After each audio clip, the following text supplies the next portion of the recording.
Bueno, muy buenos días, mis queridos hermanos. Es un gusto poder compartir la palabra nuevamente con ustedes y les invito a abrir la palabra de Dios. Vamos a continuar en la meditación de la palabra en la carta del apóstol Pedro, primera carta del apóstol Pedro. Y les invito, aunque vamos a comenzar a tratar el capítulo 2, que abramos allí en el capítulo 1.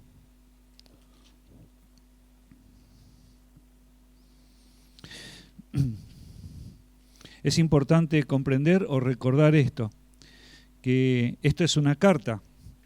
Por lo tanto, nosotros tenemos en nuestras Biblias capítulos.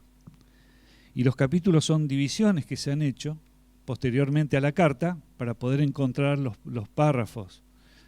La carta no fue escrita en capítulos, sino como se escribe toda carta, ¿sí? Aunque se tratan distintos temas, todo tiene un hilo de continuidad, una solución de continuidad.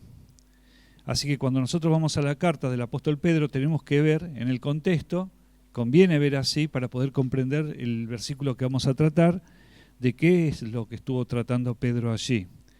De hecho, el idioma griego en que fue escrito, el griego koiné, que es el griego común, se escribía todo de continuo.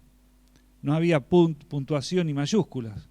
Entonces los biblistas tuvieron que resolver algunas divisiones al traspasarlo al idioma de destino, al español. Así que nosotros encontramos allí algo un poco más ordenado para la comprensión, ¿sí? Agrupando las ideas con las puntuaciones en nuestro idioma, y nuestras Biblias también nos ayudan con algunos subtítulos que hay allí. Así que el apóstol Pedro, recuerdan, le escribe a los hermanos que estaban, dice, en la dispersión. Allí hermanos que estaban lejos de sus lugares de origen, que tal vez habían perdido sus cosas, estaban alejados de sus familias, de sus negocios, algunos habrían perdido sus casas, estaban un poquito desalentados, y Pedro le escribe allí, comenzando la carta, luego de la salutación, a partir del versículo 3, nos encontramos con que el apóstol Pedro les recuerda las bendiciones o los privilegios que tienen como hijos de Dios. Me encanta la expresión cuando dice expatriados y luego dice peregrinos, porque por más que ellos estaban expatriados, estaban fuera de su patria, en lo físico mientras están en este mundo, también cada creyente está fuera de su patria mientras está en este mundo. Por eso a Pedro le va a llamar a todos peregrinos.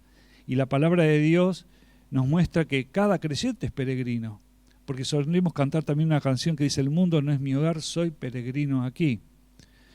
Entonces esto nos vale para cada uno de nosotros, porque estamos, por así decirlo, expatriados, fuera, digamos, de nuestra patria celestial, que es el destino eterno que Dios tiene preparado para cada uno de nosotros. De hecho, el apóstol Pedro nos quiere hacer ver esa realidad de la no pertenencia a este mundo. Cuando yo era más joven, en mi principio de mi adolescencia, tuve 3 veces la oportunidad de irme de mochilero. Una vida que me encantaba, de aventuras, ¿no? Y de andar por allí, me encantaba cuando veía la expresión en el apóstol Pedro, porque era esa vivencia. Era que uno andaba, no en forma incierta, porque uno tenía en vista a dónde quería llegar y mientras tanto iba peregrinando, andando con la mochila al hombro, ¿no? Pero ese no era mi hogar, no era mi hogar. Todos los lugares eran de tránsito, así que poníamos una carpa, armamos una carpa para dormir. Tal cual el tabernáculo en el Antiguo Testamento. Esa carpa se armaba y se desarmaba y seguía en el camino hasta la tierra prometida, ¿no? Así que me acordaba siempre de joven de esta canción: el mundo no es mi hogar, soy peregrino así. Entonces Pedro nos quiere fijar en nuestra mente, inspirado por el Espíritu Santo, que tomemos conciencia que nosotros, si bien vivimos en esta tierra y hay un propósito de Dios mientras vivimos aquí, nosotros no pertenecemos a este mundo. Nuestra patria es la patria celestial y este tiempo es un peregrinaje transitorio. Por eso va a hablar también Pedro de que la vida misma es efímera, se pasa rapidísimo, hermanos. se pasa rapidísimo. Y la vida es un billete que Dios nos da para que sepamos usarlo. Lo podemos bien gastar o lo podemos mal gastar, pero tenemos un solo billete para gastar. Y tenemos que ver y ser prudentes. Por eso Pedro va a decir en el versículo 13, refiriéndose a todos los privilegios anteriores, ¿no?, que se nombran, ceñid los lomos de vuestro entendimiento. Ajustense la mente a la mente de Dios. Entiendan esto, que tenemos todos estos privilegios, que lo mejor está por venir. Mientras tanto andamos por este mundo, Dios ha dado provisión de bendición también para este mundo. Pero tenemos que ajustar la mente a la mente de Dios y a los propósitos de Dios, como también lo dice en Romanos capítulo 12, para entender, de poder ver la vida como la vida de Dios y cómo aprovechar la vida como nos invita a aprovecharlo nuestro Dios. Dice el versículo 13, por tanto, ceñid los lomos de vuestro entendimiento, sed sobrios, significa equilibrados, y esperar por completo la gracia que se traerá cuando Jesucristo sea manifestado. Y como hijos obedientes no nos tenemos que conformar, adoptar la forma de este mundo. No nos tenemos que parecer a este mundo, ni actuar de acuerdo a la forma de este mundo, porque bien se puede decir que el cristianismo, el verdadero cristianismo, el seguidor de Cristo, tiene una contracultura. No va con la corriente de este mundo. Es como un pececito nadando en contra del cardumen. Luego estuvimos viendo, a través de los versículos siguientes, concluyendo en estos términos que bien definió Iván el domingo pasado, respecto del amor. Hay un desafío para el pueblo de Dios, para cada creyente, y que es amarse entrañablemente. Dice la palabra de Dios, fíjense que hay un nexo allí, en el 13 dice, por tanto, ¿sí?, viene hablando de los privilegios, pero después también otra expresión que dice desechando, que es el comienzo del capítulo 2. Vamos a leer esto para tener una mejor comprensión. Vamos a arrancar desde el versículo 13 del capítulo 1. Por tanto, ceñid los lomos de vuestro entendimiento, sed sobrios y esperad por completo en la gracia que os traerá cuando Jesucristo sea manifestado. Como hijos obedientes, no os conforméis a los deseos que antes teníais estando en vuestra ignorancia, sino como aquel que os llamó es santo, sed también vosotros santos en toda vuestra manera de vivir. Porque escrito está, sed santos porque yo soy santo. Y si invocáis por Padre a aquel que sin acepción de personas juzga según la obra de cada uno, conducíos en el temor todo el tiempo de vuestra peregrinación, lo que hacíamos mención recién. El temor de Dios se tiene que manifestar en todo el tiempo que estamos en vida en esta tierra, porque ese es todo el tiempo de nuestra peregrinación. Todo ese billete que tenés para gastar, condúzcanse en el temor de Dios todo el tiempo de esta vida, de esta peregrinación. Sabiendo que fuiste rescatados de vuestra vana manera de vivir, la cual recibiste de vuestros padres, no con cosas corruptibles como oro o plata, sino con la sangre preciosa de Cristo como de un cordero sin mancha y sin contaminación, ya destinado desde antes de la fundación del mundo, pero manifestado en los postreros tiempos por amor de vosotros, y mediante el cual creéis en Dios, el cual le resucitó de los muertos y le ha dado gloria para que vuestra fe y esperanza sean en Dios, habiendo purificado vuestras almas por la obediencia a la verdad mediante el Espíritu, para el amor fraternal no fingido, amor entre hermanos, amor fraternal, y ese amor fraternal que sea auténtico. No hace falta describir lo que es fingido o hipócrita. Amor fraternal no fingido.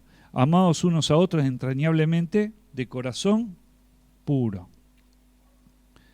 Siendo renacidos no de simiente corruptible, sino de incorruptible por la palabra de Dios que vive y permanece para siempre, porque toda carne es como hierba, y toda la gloria del hombre como flor de la hierba. La hierba se seca, la flor se cae, mas la palabra de Dios permanece para siempre. Y esta es la palabra que por el Evangelio os ha sido anunciada. Seguimos 3 versículos más nomás.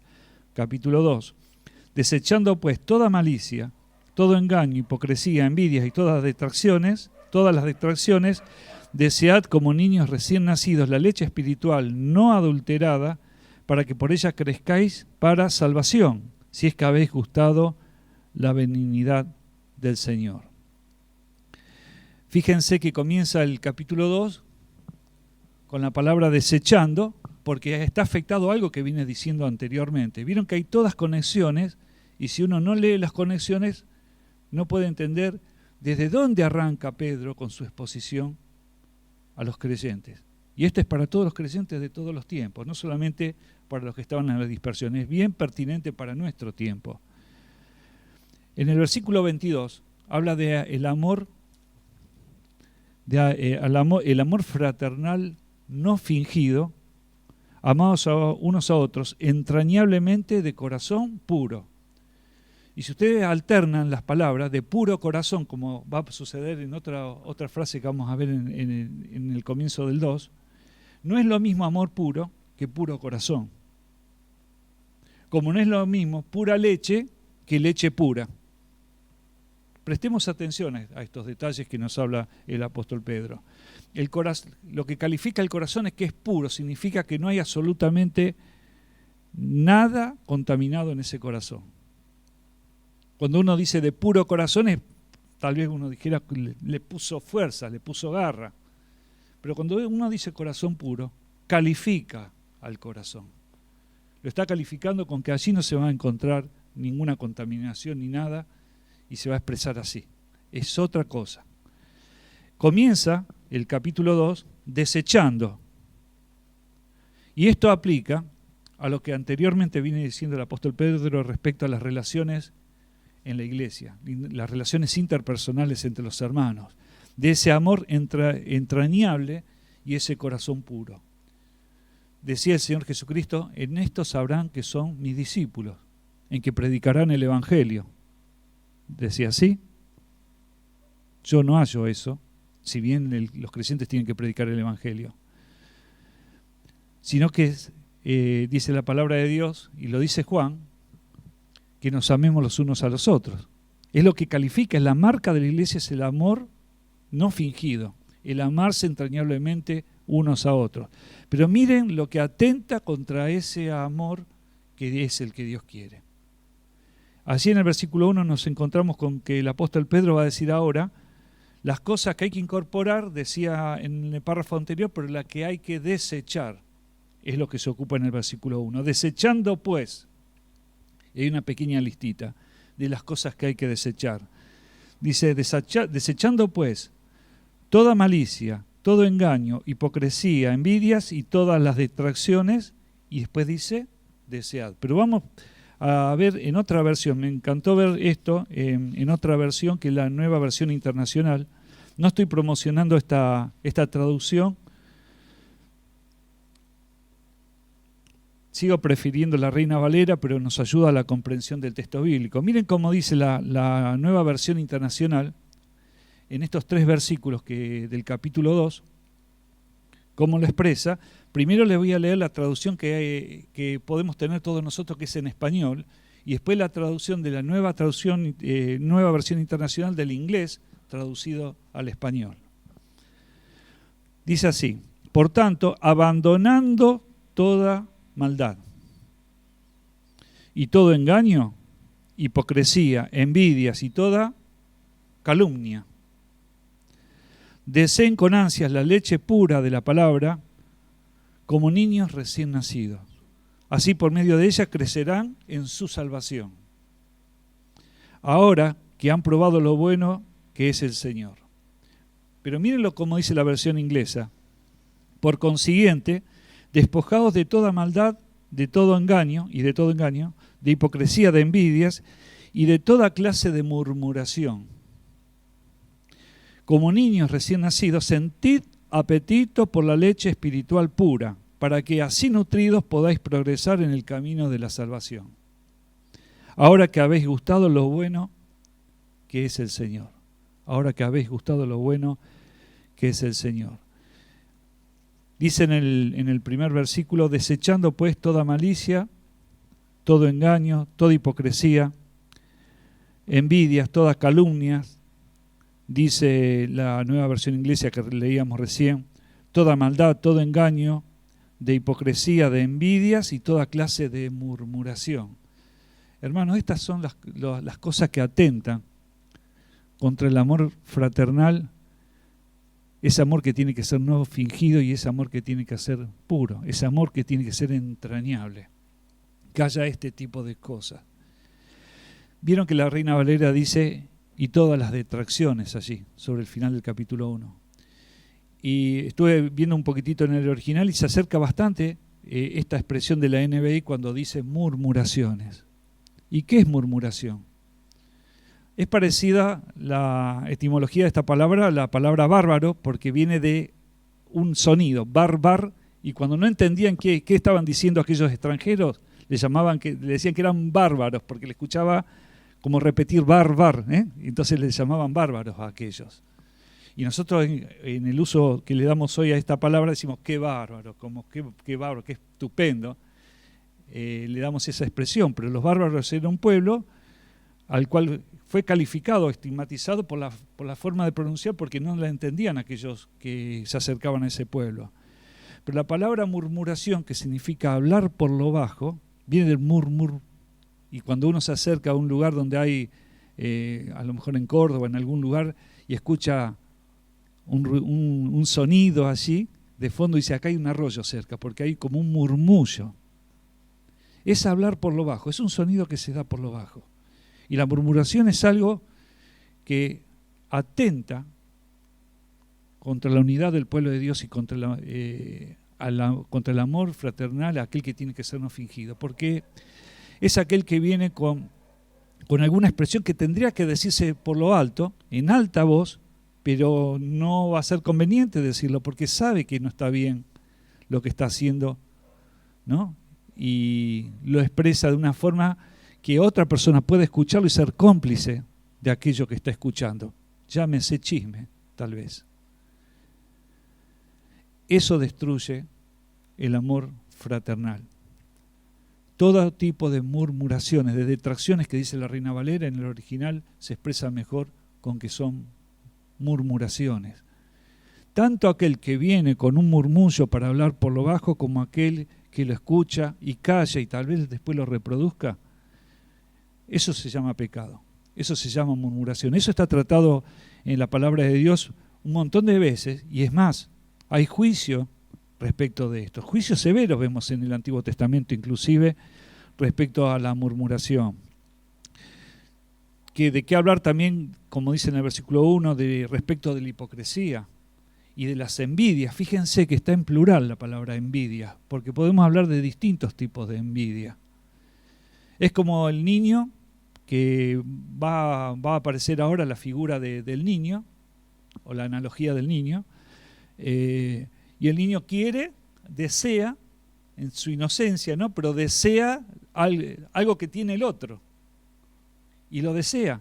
El maduro dice, no, esto es del otro, y el que ha crecido, y el que ha madurado, y el que ha perfeccionado su carácter, el que ha madurado su carácter, eso ya lo tiene superado.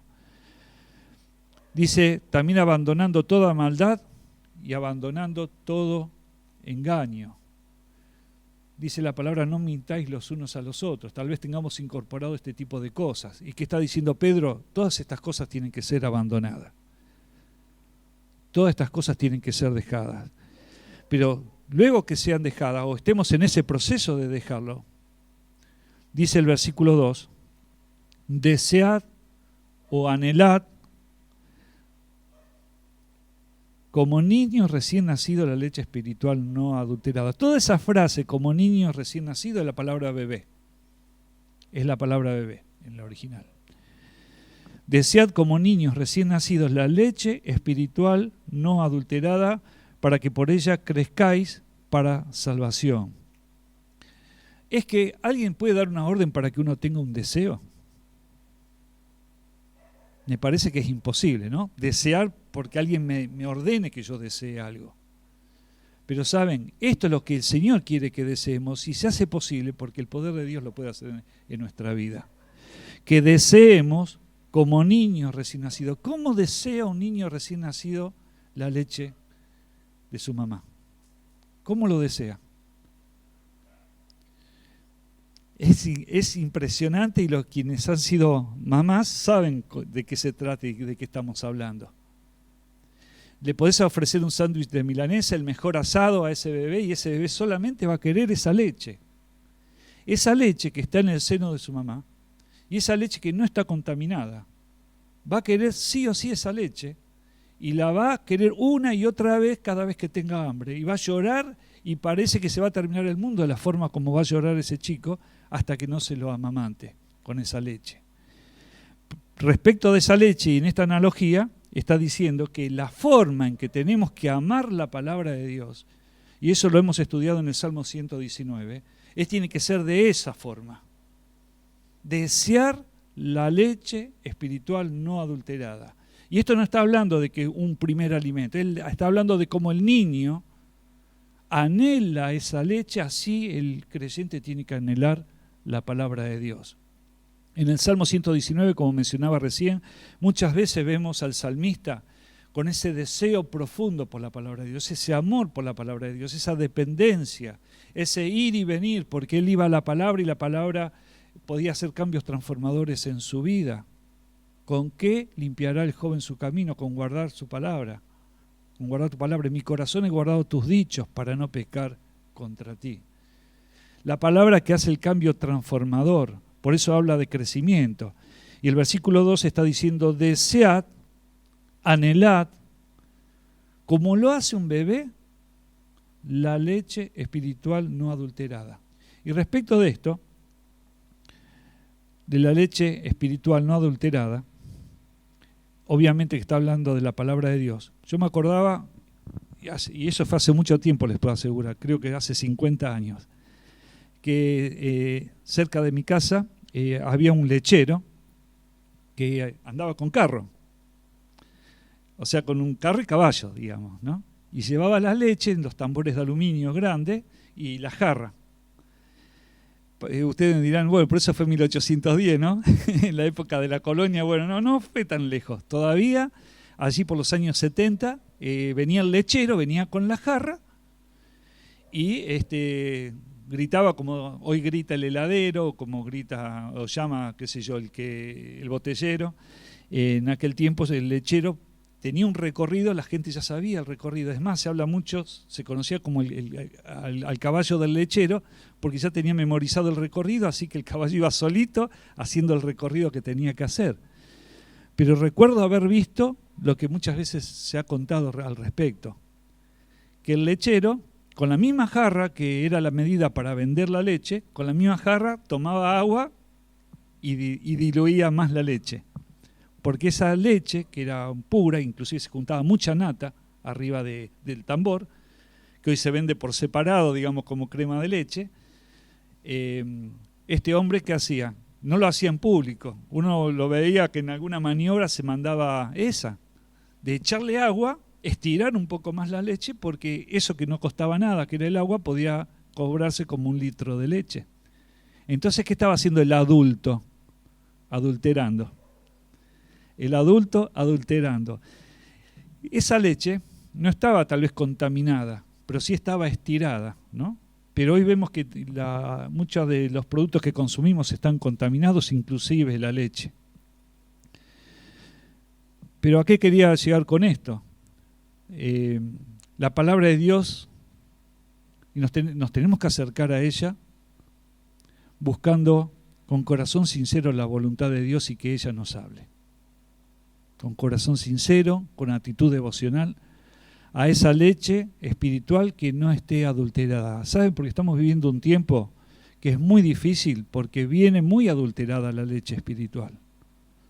Van a cualquier medio de comunicación, llámense radio, televisión, YouTube, exposiciones que ustedes escuchan por un montón de lados de la palabra de Dios y la diluyen bastante, hermano. Diluyen un montón. Y es más, mucha palabra está contaminada. Estamos viviendo un tiempo peligroso en que Satanás está instando a que la palabra de Dios sea cercenada, sea contaminada, sea diluida, que el evangelio sea diluido. Se le habla a los creyentes de que no van a pagar costos, sino van a obtener beneficio, que inviertan en el Señor porque van a tener retribución económica.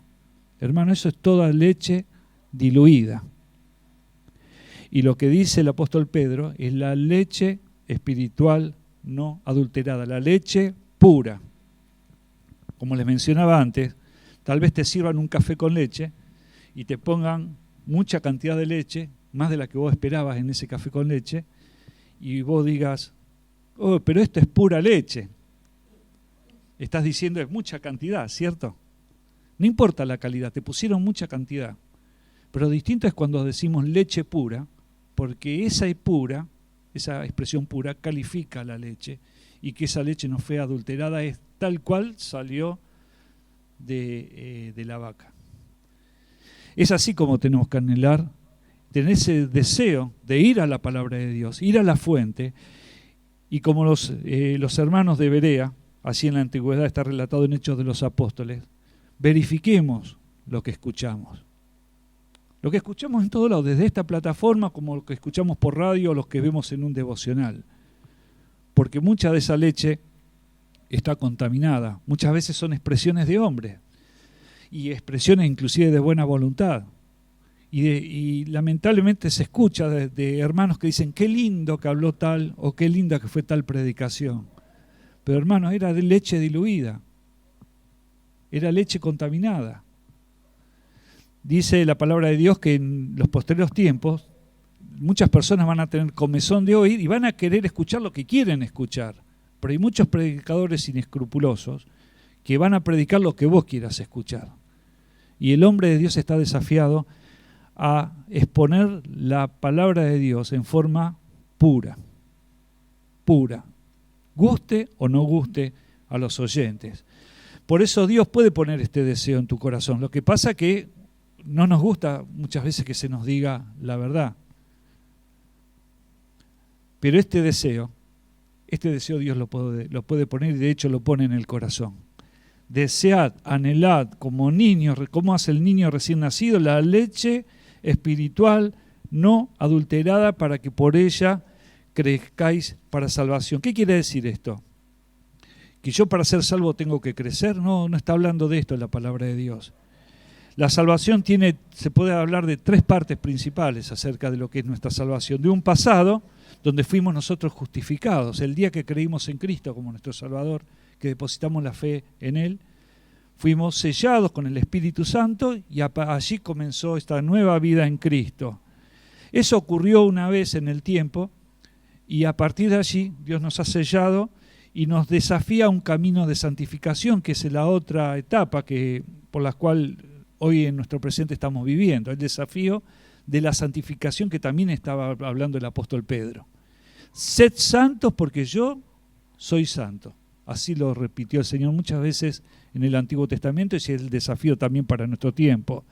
Sed santos porque yo soy santo. Y estamos ahora en el camino, en el peregrinaje, estamos en ese camino de santificación. Si bien Dios nos puso aparte para salvación, y no ir al infierno, sino pasar la eternidad con Él, Dios nos demanda, nos exige que vivamos vidas santificadas, que nos apartemos del mundo y tomemos el desafío de vivir en santificación. Y la última etapa de esta salvación es la glorificación. Es cuando vas a recibir un cuerpo espiritual y una mente nueva, transformada, para vivir por la eternidad juntamente con nuestro Salvador. Y esa es la etapa de la glorificación. Ahora, entre esa justificación y esta glorificación tenemos este tiempo que estamos viviendo ahora, donde tenemos que cuidar esta salvación con temor y temblor, con reverencia, con espíritu reverente y con temor del Señor, nos tenemos que ocupar de esta salvación. Por eso se habla de crecer en la salvación, porque estamos en una etapa de crecimiento. Usa la analogía el apóstol Pedro del bebé, de la forma en que tenemos que desear la palabra de Dios. Y en la palabra de Dios, y con la asistencia de la palabra de Dios, y con el auxilio del Espíritu Santo, empieza lo que es la maduración y el crecimiento espiritual para todos los creyentes. Así que el desafío es no quedarnos enanos espiritualmente, no quedarnos bebés, chiquititos espiritualmente, sino que podamos crecer para la salvación. No estaba hablando del alimento, que hay un primer alimento y un segundo alimento. A esta analogía solamente aplica para la forma en que debemos desear la palabra de Dios, la forma que debemos tener, ¿no? Y del acercarnos a la palabra, para que por ella crezcáis para salvación. Y dice el versículo 3, si es que habéis gustado la benignidad del Señor. Me gustan estas expresiones que están en la NBI, ahora que han probado lo bueno que es el Señor. La versión inglesa dice, ahora que habéis gustado lo bueno que es el Señor. El desafío que nos queda a nosotros, mientras estamos en este peregrinaje, andamos todavía por este mundo, es ver en qué gastamos ese billete que Dios nos ha dado. Nos ha dado un solo billete, llámese oportunidad. Y algunos han optado, como hijos de Dios, en malgastarlo, en decir, primero hago esto, esto y lo otro, después me voy a dedicar a las cosas de Dios. Otros han hecho la mejor inversión y han sacado provecho a invertir en las cosas eternas, comenzando por una vida santificada de consagración. Y eso se logra cuando se cumple aquello que dice en Santiago, acercaos a Dios y Él se acercará a vosotros. Comienza con una proposición en el corazón, una disposición en el corazón. Señor, ayúdame, quiero desear tu palabra. Ahora me cuesta acercarme, me cuesta abrir la Escritura, porque la abro y no la entiendo, la abro y no la comprendo. Hermanos, si la abrís y no la comprendés, hay hermanos que te pueden ayudar, hermanos y hermanas que te pueden ayudar en la comprensión. Tenemos auxiliares ahora por los medios que tenemos, auxiliares para la comprensión de la Escritura. Pero por medio de la comprensión de la Escritura y de la aplicación a nuestras vidas, se produce el crecimiento que Dios anhela. Y ese crecimiento lleva a la transformación de nuestro carácter para que, como también dice la Escritura, ya no seamos niños espirituales en cuanto a que estamos con los primeros rudimentos. Pasaron 5, 10, 15 años y seguimos comprendiendo lo mismo y no hemos avanzado en las demandas de Dios. Y por supuesto hay privilegios que Dios tiene para aquellos que aman su palabra y la procuran. Así que el versículo 3 dice, ahora que han probado lo bueno que es el Señor. ¿Realmente hemos probado lo bueno que es el Señor? ¿Quién puede decir que no probó lo bueno que es el Señor? Comenzando desde esta salvación tan grande que nos has dado, y en cuántas oportunidades Él nos ha sostenido y ha manifestado su bondad. Ahora que habéis gustado lo bueno que es el Señor. ¿Saben? Me parece que muchas veces tenemos poca memoria cuando evaluamos nuestras vidas y malgastamos los billetes por olvido. Malgastamos ese billete por olvido, porque deberíamos tener una vida de agradecimiento, recordando todos los días la obra de Cristo, y eso a lo que nos llama el apóstol Pedro. Teniendo presente lo que Cristo hizo, leamos el capítulo 1, lo que Cristo hizo por nosotros. En base a eso tenemos que tomar decisiones respecto a cómo gastar el billete de nuestra vida. Que el Señor nos bendiga para que Dios pueda hacer este cambio en nuestras vidas, pero hermanos, tenemos que, como dice un viejo refrán, hacer de tripa corazón. ¿Saben qué significa? Aunque no lo deseo, me voy a esforzar en esto. ¿No tenés el deseo de leer la palabra de Dios? Clamá solamente con esta oración. Señor, quiero anhelar comprender tu palabra, amar tu palabra, desearla, que sea dulce como la miel, como decía el salmista, que sea mi postre, que sea aquello sabroso en lo cual me deleito. Quiero eso, quiero esa experiencia para mi vida. Que el Señor nos bendiga.